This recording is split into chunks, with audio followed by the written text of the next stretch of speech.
கொழும்பு கபிதாவத்த அருள்மிகு ஸ்ரீ கருணா கடாட்சி அம்பிகை உடனுரை ஸ்ரீ கைலாசநாதர் சுவாமி தேவஸ்தான வருடாந்த மகோத்சவத்தின் தேர் திருவிழா இன்று நடைபெற்றது. தலைநகரில் புகழ்மிகு சிவாலயங்களில் ஒன்றாக விளங்கும் ஸ்ரீ கைலாசநாதர் சுவாமி தேவஸ்தானத்தின் வருடாந்த மகோத்சவம் கடந்த 10ஆம் தேதி கொடியேற்றத்துடன் ஆரம்பமானது. உற்சவ மூர்த்தியான ஸ்ரீ கைலாசநாதருக்கு இன்று காலை விசேட அபிஷேக அலங்கார பூஜைகள் நடைபெற்றன. சுந்தர ஸ்மரஹர கௌரி மனோஹர ஜெய பரமேஸ்வர ஜெய ஜெய சங்கர ஜெய விஸ்வே.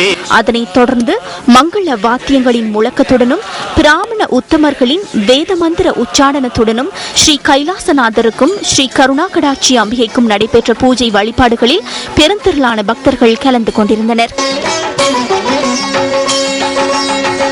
உற்சவ மூர்த்தியான ஸ்ரீ கைலாசநாதர் பக்தர்கள் புடைசூழ ஆலயத்தின் உள்வீதி வலம் வந்து ரதத்தில் ஆரோகணித்தார். அதனைத் தொடர்ந்து ஸ்ரீ கருணா கடாட்சி அம்பிகை உடனுரை ஸ்ரீ கைலாசநாதர் சுவாமி தேவஸ்தானத்தின் ரத பவனி ஆரம்பமானது.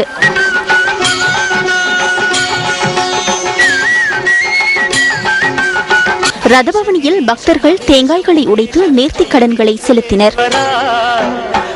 கபிதாவத்தை அருள்மிகு ஸ்ரீ கைலாசநாதர் சுவாமி தேவஸ்தான மகோத்சவ பெருவிழாவில் நாளை தீர்த்தோற்சவம் நடைபெறவுள்ளமை குறிப்பிடத்தக்கது.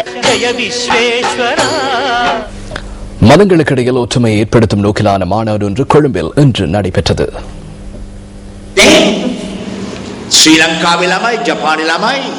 இலங்கை, ஜப்பான், முழு உலகிலும் உள்ள பிள்ளைகளுடன் நாம் அனைவரும் இணைந்து உலகின் அழகான பகுதியை அமைப்போம். சமாதானம், சுதந்திரம், பிணைப்பு, மோதல் அற்ற முழு உலகின் மீதும் அன்பு செலுத்தும் இடமே உலகின் அழகான இடமாகும்.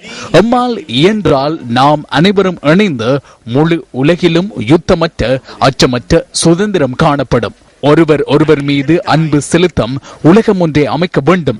அதுவே உலகின் அழகான இடமாகும். எதிர்கால சந்ததியினருக்காக நாம் அனைவரும் ஒன்றிணைந்து அழகிய உலகம் ஒன்றை அமைப்பதே எமது மத சம்மேளனத்தின் ஒரு இலக்காகும். எமது பிள்ளைகள் அனைவருக்கும் அழகிய உலகம் ஒன்றை அமைப்பதற்கான இயலுமை கிடைக்க வேண்டும் என அன்புடன் பிரார்த்திப்போம். අනාගත පරපුර වෙනුවෙන් අපි ඔක්කොම එකතු වෙලා ඒ ලස්සන ලෝකය හදන්න. Peace is something which you can't buy. ஏனைய விடயங்களை போன்று சமாதானத்தை விலைக்கு வாங்க முடியாது. உங்களால் இயலுமெனின் 1 மில்லியனை செலவிட்டு சமாதானத்தை விலைக்கு வாங்குங்கள். உங்களுக்கு விமானத்தை கொள்வனவு செய்ய முடியும், அபிவிருத்தி திட்டங்களை ஆரம்பிக்க முடியும், எமது வளங்களை பயன்படுத்தி பணத்தை பயன்படுத்தி எதனையும் கொள்வனவு செய்ய முடியும். எனினும் சமாதானத்தை எவ்வாறு நீங்கள் பணத்தின் ஊடாக பெறுவீர்கள்? ஒரு நபருக்கு 1 லட்சம் ரூபாய் வழங்கி அவரின் மனதை மாற்ற முடியாது. அவ்வாறு சமாதானத்தை பெற முடியாது. அவ்வாறு எனின் சமாதானத்தை பெற்றுக்கொள்வதற்காக முன்னெடுக்க வேண்டிய நடவடிக்கை என்ன? சர்வமத சகவாழ்வை கட்டியெழுப்பி மக்கள் பிரிவுகளுக்கு இடையில் ஒற்றுமையை கட்டியெழுப்ப வேண்டும். இது மிகவும் முக்கியமான விடயமாகும். இலங்கையில் மாத்திரமல்ல, முழு உலகிலும் இது தொடர்பில் செயற்படும் தேவை எழுந்துள்ளது. இன்று முதல் நடைமுறைக்கு வரும் வகையில் இறக்குமதி செய்யப்படும் உருளைக்கிழங்கு மற்றும் பெரிய வெங்காயம் ஆகியவற்றின் வரி அதிகரிக்கப்பட்டுள்ளது. இறக்குமதி செய்யப்படும் 1 கிலோகிராம் உருளைக்கிழங்குக்கான 25 ரூபாய் வரி 40 ரூபாவாகவும், 1 கிலோகிராம் பெரிய வெங்காயத்துக்கான 30 ரூபாய் வரி 35 ரூபாவாகவும் அதிகரிக்கப்பட்டுள்ளது. உள்நாட்டு விவசாயிகளுக்கு நிவாரணங்களை வழங்கும் நோக்கில் உருளைக்கிழங்கு மற்றும் பெரிய வெங்காயம் ஆகியவற்றின் வரியை அதிகரித்ததாக நிதி மற்றும் திட்டமிடல் அமைச்சு தெரிவிக்கின்றது. சிறுபோகத்தில் உற்பத்தி செய்யப்பட்ட உருளைக்கிழங்கு மற்றும் பெரிய வெங்காயமும் இந்த மாத நடுப்பகுதியிலிருந்து கிடைத்த வண்ணம் உள்ளதாகவும் அதற்கான நியாயமான விலையை உறுதி செய்வது இதன் நோக்கம் என அமைச்சு குறிப்பிடுகின்றது. எவ்வாறாயினும் கடந்த கால பகுதியில் பல பொருட்களின் வரியை அதிகரிப்பதற்கு நடவடிக்கை எடுத்ததாகவும் நிதி மற்றும் திட்டமிடல் அமைச்சு கூறுகின்றது. பாகிஸ்தானுக்கு உத்தியோகபூர்வ விஜயம் மேற்கொண்டுள்ள வெளிவிவகார அமைச்சர் ஜிஎல் பீரிஸ் அந்த நாட்டு பிரதமர் நவாஸ் ஷெரீஃபை இன்று சந்தித்தார். பொதுநலவாய அரசு தலைவர்கள் மாநாட்டிற்கான ஜனாதிபதியின் உத்தியோகபூர்வ அழைப்பை இதன்போது பாகிஸ்தான் பிரதமரிடம் அவர் விடுத்துள்ளார். இஸ்லாமாபாத் நகரில் பிரதமர் நவாஸ் ஷெரீஃபை சந்தித்த வெளிவிவகார அமைச்சர் பாகிஸ்தானின் புதிய அரசாங்கத்திற்கான ஜனாதிபதி மஹிந்த ராஜபக்சவின் வாழ்த்துச் செய்தியையும் தெரிவித்துள்ளார். பொதுநலவாய அரசு தலைவர்கள் மாநாட்டில் கலந்து கொள்வதாகவும் மாநாட்டின் வெற்றிக்கும் பாகிஸ்தான் பிரதமர் இதன்போது வாழ்த்து தெரிவித்ததாகவும் வெளிவிவகார அமைச்சு குறிப்பிட்டது.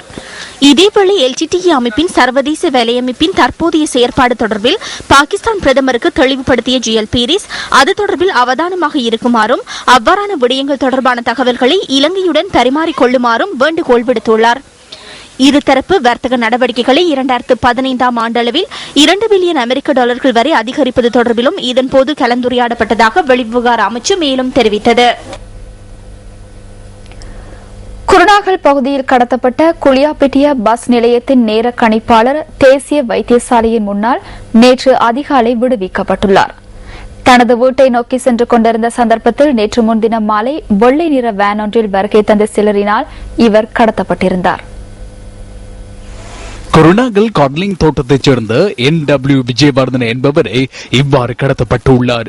நேற்று முன்தினம் மாலை 6:30 அளவில் வர்த்தக நிலைய நடவடிக்கையை நிறைவு செய்துவிட்டு வீடு நோக்கி முச்சக்கர வண்டியில் சென்று கொண்டிருந்த சந்தர்ப்பத்திலேயே அவர் கடத்தப்பட்டுள்ளார்.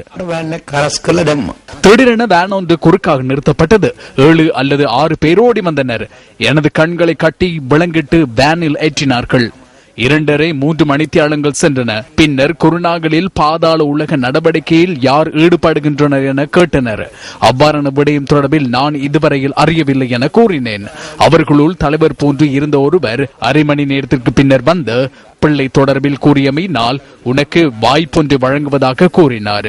வைத்தியசாலை அருகில் விட்டு செல்வதாகவும் இது குறித்து யாருக்கும் தெரிவிக்க வேண்டாம் என்றும் கூறினார். எமது வாகனம் சென்ற பின்னரே தலையை தூக்க வேண்டும் என கூறினார். விளங்கிட்டு வாய் கண் கட்டப்பட்டிருந்தன. அதனை கழற்றி பார்த்த போது கொழும்பு வைத்தியசாலைக்கு அருகில் இருந்தேன். எனது கணவரை தற்போது வீதியில் அனுப்பவும் பயமாக உள்ளது, வைத்தியசாலையில் வைக்கவும் பயமாக உள்ளது. அதனால் அவரை அழைத்து வந்து நாட்டு வைத்தியம் செய்கின்றோம். இதேவேளை நேற்று முன்தினம் மாலை குறித்த நபரை கடத்தியுள்ளதாக முறைப்பாடொன்று பதிவாகியுள்ளதாக போலீசார் கூறினர். சிந்தனையை தூண்டும் அறிஞர் வாக்கு அடுத்து.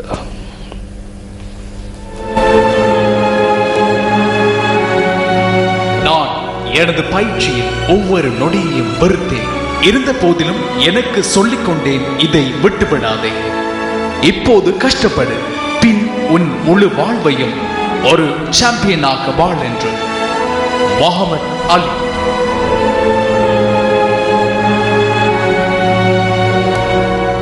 விளம்பரங்களின் பின்னர் நியூஸ் ஃபர்ஸ்டின் பிரதான செய்திகள் தொடரும்.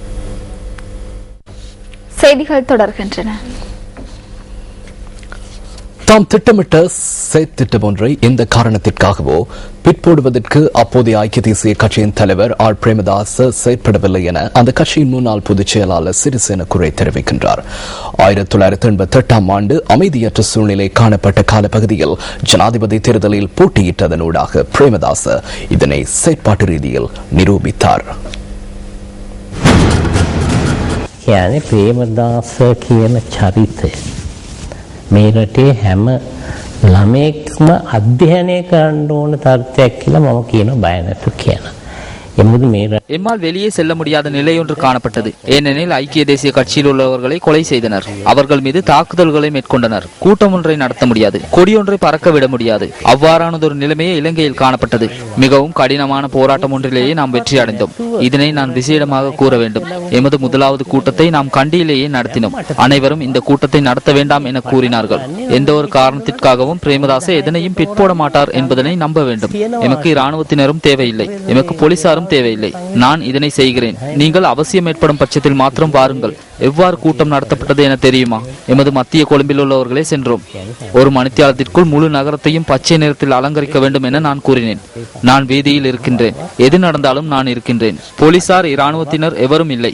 இதனை மக்கள் விடுதலை முன்னணி அறிந்தும் எதனை செய்வது என கூறி விலகிச் சென்றனர். ජනාධිපති සටන මම තමයි මෙහෙව්වේ. මේ කවුද මොනවද කරන්නේ කියන පෝස්ටරය මුළු ලංකාවෙම එක වැයින් ඇලෙව්වේ අපේ සංවිධානය. මුළු නගරය පැයකසල මිනිස්සු ගෙවල් දොර. ஒரு மணித்தியாலத்தின் பின்னர் மக்கள் வீடுகளையும் திறந்தனர். கூட்டமும் நடைபெற்றது. முதலாவது கூட்டம். விஜய் வீரவும் கூட்டத்தில் நின்றார் என அதன் பின்னர் நான் அறிந்து கொண்டேன். මේ මිනිහත් ඇවිල්ලා නීති වාගෙන හිටියයි කියලා ජීවි. எதிர்க்கட்சித் தலைவரும் ஐக்கிய தேசிய கட்சியின் தலைவருமான ரணில் விக்ரமசிங்கவை செயற்குழு முன் அழைத்து கட்சியை அழிவுக்கு இட்டுச் செல்லும் செயற்பாடுகள் குறித்து விசாரணை நடத்தி அவருக்கு தண்டனை வழங்க வேண்டும் என கிராம்பே ஆனந்த அனுநாயக்க தேரர் யோசனை முன்வைத்துள்ளார். ஐக்கிய தேசிய கட்சியின் தலைவர் ரணில் விக்ரமசிங்க மற்றும் செயற்குழு அங்கத்தவர்களுக்கு கடிதம் ஒன்றை அனுப்பியுள்ள இலங்கை ராமஞ பௌத்த பீடத்தின் அனுநாயக்க தேரர் இந்த யோசனையை முன்வைத்துள்ளார். நிறைவேற்று அதிகார ஜனாதிபதி முறைமை உள்ளிட்ட யோசனைகளை முன்னிலைப்படுத்தி ஐக்கிய தேசிய கட்சி தலைமையிலான ஐக்கிய செயலணி ஒன்று கட்டியெழுப்பப்பட உள்ளதாக ஊடகங்கள் வாயிலாக அறிந்து கொண்டதாக கிராம்பே ஆனந்த அனுநாயக்க தேரர் குறிப்பிடுகின்றார். அது மகிழ்ச்சிக்குரிய ஒரு காரணமாயினும் உண்மையில் நேர்மையான எண்ணத்துடன் முன்னெடுக்கப்படும் ஒன்றல்ல என அவர் சுட்டிக்காட்டுகின்றார். மேற்கோள் ஆரம்பம். நிறைவேற்று அதிகார ஜனாதிபதி முறைமை உடனடியாக ரத்து செய்யப்பட வேண்டும் என மதிப்புக்குரிய மாதுலுவாவை சோபித்த தேரர் அடங்கலாக புத்திஜீவிகள் பலர் யோசனைகளை தெரிவித்துள்ளதுடன் அதற்கான அரசியலமைப்பு திருத்தம் ஒன்றையும் மகாநாயக்க தேரர்கள் மற்றும் ஏனைய சமய தலைவர்களிடம் சமர்ப்பித்துள்ளனர். அதுகுறித்து மகாசங்கத்தினர் உள்ளிட்ட ஏனைய சமய தலைவர்களின் தலைமையில் நாடு முழுவதும் தற்போது தெளிவுபடுத்தப்பட்டு வருகின்றது. மேற்கோள் முடிவு. இந்த நிலைமையின் கீழ் ஐக்கிய தேசிய கட்சியினாலும் சட்டமூலம் தயாரிக்கப்பட்டு அதனை சமூகமயப்படுத்தியுள்ளதாக அனுநாயக்க தேரர் குறிப்பிடுகின்றார்.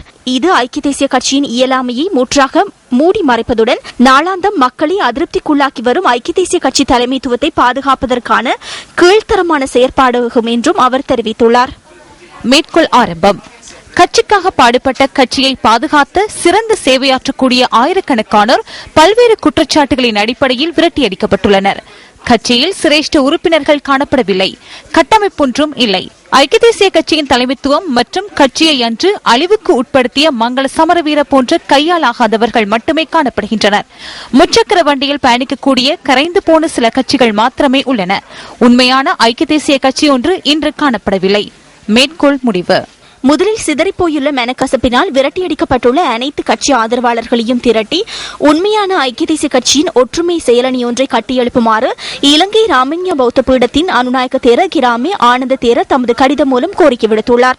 மேற்கோள் ஆரம்பம். சோபித்த தேரரினால் முன்வைக்கப்பட்டுள்ள திருத்த யோசனை மிக குறுங்கால அடிப்படையிலான ஒன்றாகும். தற்போதைய ஜனாதிபதியினால் அதனை நிறைவேற்ற முடியும்.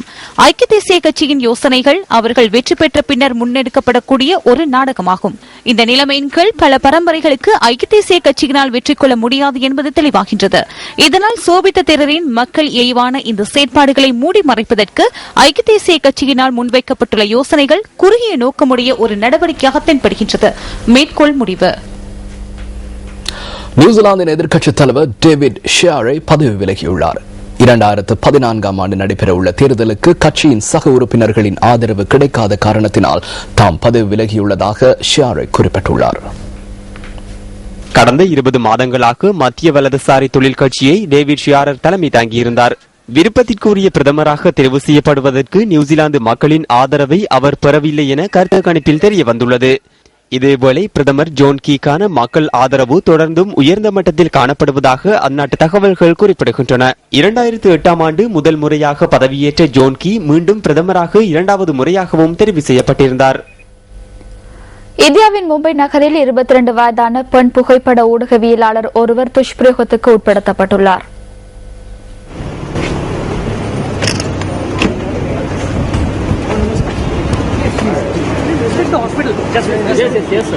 மும்பையின் தெற்கு பகுதியில் இருந்து இயங்கும் ஆங்கில சஞ்சிகை ஒன்றின் பெண் புகைப்பட ஊடகவியலாளரே இவ்வாறு துஷ்பிரயோகத்திற்கு உட்படுத்தப்பட்டுள்ளார். துஷ்பிரயோகத்திற்கு உள்ளான பெண் வைத்தியசாலையில் சிகிச்சை பெற்று வருவதாக அந்த நாட்டு தகவல்கள் தெரிவிக்கின்றன. அவர் அனுமதிக்கப்பட்டுள்ள வைத்தியசாலைக்கு உள்விவகார அமைச்சர் சென்று பார்வையிட்டுள்ளதாக தெரிவிக்கப்படுகின்றது. இதுகுறித்து முறைப்பாடு போலீஸ் நிலையத்தில் பதிவு செய்யப்பட்டுள்ளதாக போலீசார் தெரிவித்தனர். 5 பேர் கொண்ட குழுவினால் குறித்த பெண் துஷ்பிரயோகத்திற்கு உள்ளாக்கப்பட்டுள்ளதாகவும் இது தொடர்பில் விசாரணைகள் ஆரம்பிக்கப்பட்டுள்ளதாகவும் மும்பை போலீஸ் உயர் அதிகாரி ஒருவர் தெரிவித்துள்ளார்.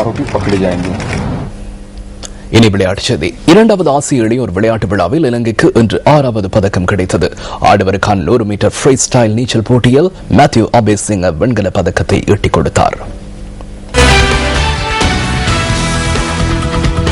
ஆடவருக்கான 100 மீட்டர் ஃப்ரீ ஸ்டைல் நீச்சல் போட்டியை மேத்யூ அபேசிங்க 51.52 செகண்ட்களில் கடந்தார். இந்த போட்டியில் தென்கொரியாவின் தயான் கிம் தங்கப்பதக்கத்தை சுவீகரித்தார். பதக்கப்பட்டியலில் இலங்கை 15வது இடத்துக்கு முன்னேறியுள்ளது. இலங்கை 1 வெள்ளி மற்றும் 5 வெண்கல மடங்களாக மொத்தம் 6 பதக்கங்களை வென்றுள்ளது. சீனா 45 தங்கப்பதக்கங்களுடன் முதலிடம் வகிக்கிறது. இத்துடன் நியூஸ் ஃபர்ஸ்டின் 8 மணி பிரதான செய்திகள் நிறைவு பெறுகின்றன. இரவு 10:45 இடம்பெறும் நியூஸ் ஃபர்ஸ்ட் டுநைட்டோடு மீண்டும் சந்திப்போம். வணக்கம். Hotline 0114-896-896 www.newsfirst.lk. Feedback at news